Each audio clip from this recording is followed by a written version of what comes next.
that image is going to be tied to certain spiritual messages. وَالنَّجْمِ إِذَا هَوَى مَا ضَلَّ صَاحِبُكُمْ وَمَا غَوَى. Bayyinah TV doesn't just teach you about the Qur'an. You can also learn Arabic from a brilliant teacher. Ustadh Nouman has made this beautiful ancient language easy to understand. So you're not only improving your language skills, but your understanding of the Qur'an too. Tap now to check out Bayyinah TV. Assalamu alaikum wa rahmatullahi wa barakatuh. أعوذ بالله من الشيطان الرجيم والنجم إذا هوى ما ضل صاحبكم وما غوى وما ينطق عن الهوى إن هو إلا وحي يوحى علمه شديد القوى ذو مرة فاستوى وهو بالأفق الأعلى ثم دنا فتدلى فكان قاب قوسين أو أدنى رب اشرح لي صدري ويسر لي أمري واحلل عقدة من لساني يفقه قولي فالحمد لله والصلاة والسلام على رسول الله وعلى آله وصحبه أجمعين أما بعد. Everyone, assalamu alaikum wa rahmatullahi ta'ala wa barakatuh. If you can show the screen, please. I'm going to start by giving you some important comments, some important concepts that you should be aware of. This is for you, not for me. And this is, I'm going to walk you through this. We discussed this sporadically yesterday, but we're going to try to organize our thoughts a little bit. This will not just help you with Surah An-Najm, this will help you in the study of Meccan Qur'an altogether. So I've started talking to you about contemplating the Qur'an. These are some things that will help you contemplate the Qur'an when you're reading it. Okay, so let's go through each of them. The first of them is visual imagery for spiritual truths. What's the visual imagery in this surah that it started with? It's the stars, the star as it falls, or Pleiades as it falls, right? And that image is going to be tied to certain spiritual messages. I haven't completed the discussion on those spiritual messages yet, but at least you're aware there's going to be a connection between those two things. Allah does this in Surah Al-Adiyat. He many connections, and among them Allah describes bandits that are raiding a town in the early morning. They're going to raid a town and they're unsuspecting and they just ravage through the whole town. And from there the discussion is going to be how unannounced and shocking the arrival of Judgment Day is going to be, that is going to ravage through the earth, right? So there's the visual image, and it's tied to a spiritual truth. That's the first thing, and this is something that happens throughout the Meccan Qur'an. Behind each of these, there's fancy Arabic terms that can make you sound really Islamic, but I'm not interested in that right now. I just want you to understand the concept, okay? The second one is the major strands in the Meccan Qur'an. So in the surahs of the Meccan Qur'an, you'll find some major themes. I listed a few of them for you, a few of the major ones. There are more, they're not that many, but you should be aware of them, and you should see how the sequence of those different strands are being reconfigured in a certain surah, and it's being reconfigured differently in a different surah. And sometimes there's more of one thing and less of another. Right? So, for example, you can find Surah Al-Insan is something I was studying in Malaysia last month. And in Surah Al-Insan, usually Allah talks about heaven, He talks about hell, right? Or, both. And in Surah Al-Insan, He mentions punishment in like one ayah, and the majority of the rest of the surah is about Jannah. Like the proportion is very different. You understand? And you can go to something like Surah Al-Qiyamah and you'll find very little about Jannah, and you'll find a lot about the destruction and the horrors of Judgment Day and the afterlife, right? So you can find this interesting shift in something is more stressed, something is less stressed, something is not mentioned at all, something is being highlighted. And that's what I mean by the strands inside of the surahs. Then I talked about the continuity of strands between surahs. What that means is, let's say there's stories of the prophets that's mentioned in one surah. It might very well be that something based on what was taught about the stories of the prophets will come up in the next surah, building on what was left off in the previous one. An interesting strand from the last surah. We're doing Surah An-Najm right now, and the surah right before it is Surah Al-Tur. And I didn't add this as a concept here. It's called dovetailing in English. But I'll tell you what it is. The last ayah of Surah At-Tur is وَمِنَ اللَّيْلِ فَسَبِّحْهُ وَأَدْبَارَ النُّجُومِ. Declare the perfection of Allah, especially on the backs of the stars, meaning as the stars are about to disappear. Last ayah of Surah number 52. First ayah of Surah number 53, وَالنَّجْمِ إِذَا هَوَى أَدْبَارَ النُّجُومِ إِدْبَارُ النُّجُومِ وَالنَّجْمِ إِذَا هَوَى. You see a continuity there, right? So this is what I also mean by strands. There's a continuity of thought in the Quran. Too often as Muslims, this is not just you, this is me, this is everybody. We hear about an ayah, we hear about a story, right? We hear about some small part of an ayah or a ruling, and Quran is used as a dalil, like you're making a point and you're going to use this ayah as your evidence, right? But we're not actually studying the Quran. We're studying this other topic, and we only use the Quran as a reference, right? So the Quran just becomes this repository of references instead of being read as a book. And one of the things that tadabbur will make us do, this idea of contemplating the Quran, we're not going to treat the Quran as a set of proofs, as a set of evidences for other concepts or for other ideas. We're going to look at the Quran for itself. Like, my concern isn't what can I prove or disprove from this ayah. My concern is what's Surah An-Najm about. That's my topic. You understand?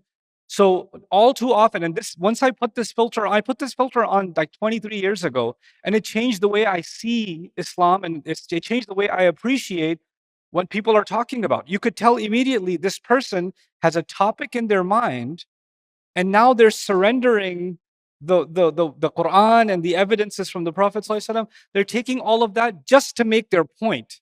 But the ultimate goal for them is their point. It's not actually the ayat. And this can get to such an extreme where even students of Islamic studies, they're reading something that a scholar wrote, and the scholar quoted an ayah, right? And you know what they'll do? They'll read what the scholar wrote with a lot of attention. When they get to the ayah, they'll say, yeah, okay, that's a dalil. Let me keep reading ahead. The only part they'll skip is the Quran. And these are advanced students in Islamic studies, and this is a very common phenomenon, right?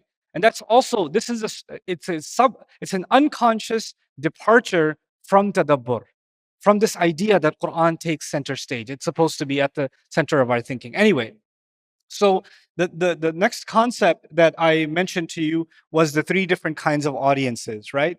You can have a neutral audience, you can have an unsure audience, and you can have an opposing audience. You remember that? Right? And the thing I told you is, for a neutral audience, you don't need to stress your speech too much. For an unsure audience, you at least stress it once. And for more than one stress, that might mean that you're talking to an opposing audience. The oath is a kind of stress. The use of ma is a kind of stress. So the opening of Surah An-Najm is talking to an opposing audience. That becomes evident from the style with which it speaks. Surah Ar-Rahman keeps repeating itself. فَبِأَيِّ آلَاءِ رَبِّكُمَا تُكَذِّبَانِ. I know people love listening to that recitation and saying, oh, it sounds so nice. But the point is, in ancient Arabic, in ancient Arabia, when someone's repeating themselves over and over again, isn't that a kind of stress? What does that tell you about Surah Ar-Rahman? Who is it talking to originally? The opposing audience. It's actually talking to opponents, you know? So this will change your perception of who is the addressee, first and foremost, in these ayat. Okay? Then, of course, there's the coherence, structure, and design of a surah. This is, something that I very strongly believe in, that Allah revealed a surah as a unit, and it's an expression of His wisdom, and everything in the surah is stitched together and tied together. And just like a good author has organized speech, Allah is the author of all creation. And in every one of the things He created, there's order and a system. The joints in my fingers have a system, and there's an order. There's a method to the entire universe. There's a system under which the stars move the way that they move, and the earth rotates the way that it rotates. There's a system for the distance between us and the sun. There's a system and an order and a design down to the most subatomic level that Allah created. And somehow we assume that there is no system or design in a surah that He gave. I don't understand that. How can the surah be random when nothing Allah does is random? How can the surah be chaotic and sporadic and talking about all kinds of things when nothing Allah does is chaotic? He's the one who he created mizan to begin with, balance and scale. How can his speech not have balance and scale, right? So that I'm a very strong proponent of that. Of course, when you're reading a translation of the Quran, you might feel like the subject just kind of changed, and then it changed again, and then it changed again. What's going on here? Or that's he already talked about this. Why is he talking about this again? And all of those questions get answered with the study of the coherence, structure, and design of a surah. This also helps you understand that the Quran cannot be human. Like one of the ways that it becomes clearer to me every time I study it, the coherence of a surah, this is not human design. Human beings cannot speak like this. They don't organize like this. They don't organize thoughts like this. They don't organize concepts like this. This is beyond human capability. And as we go through Surah An-Najm, I'm going to keep highlighting the structure. When we get to a certain portion, I'll say, hey, look at this design. Look at Allah's design in these ayat. Then go to the next section, look at Allah's design in these ayat, you know? And so finally, the primary and secondary meanings of words, this has to do with vocabulary. You remember, for example, the word hawa, which means to, to fall, or to rise also has to do with cowardice and other things, right? So there's primary meanings and there's secondary meanings, and that's a really important part of understanding the language of the Quran. Allah gave it to us in Arabic for a reason, because Arabic is rich. Every word has lots of nutrients in it, right? So there's the primary nutrient and there are these secondary nutrients that you and I have to understand as we go through the study of a surah. So that's something that we've discussed already. Today, I'm going to add something to that list. So how many items were there? 6, right? So this will be your number 7. This is, again, a very important concept in Meccan surahs. Allah taking oaths. Allah takes the qasam. Like wal asri, wal fajri, wal layli, wal adiyati, wal shamsi, etc., etc. I've talked about this many, many times. Right now, I'm going to keep it very brief. And the thing that I need you to know is there's 2 parts. There's the oath, or you can call it the subject of the oath and the object of the oath. Okay, there's 2 terms I want you to know: the subject of the oath and the object of the oath. Those of you who can write in Arabic, you can say al-qasam wa jawabul qasam. Al-qasam wa jawabul qasam. Those are the 2, the subject and the object. Now, I'll give you an example first so you understand this concept. If I say, I swear to God, I'm going to run away. I swear to God, I'm going to run away. God is the subject of the oath. So the subject means, who did you or what did you swear by? I swear to you, I didn't do it. Who's the subject? You. I swear by time, humanity is in loss. What's the subject? Time. He says, I swear by the olive, I swear by the fig, I swear by the mountain, I swear by... All of those are what? Subjects. They are the subject of the oath. Now, then there is the what?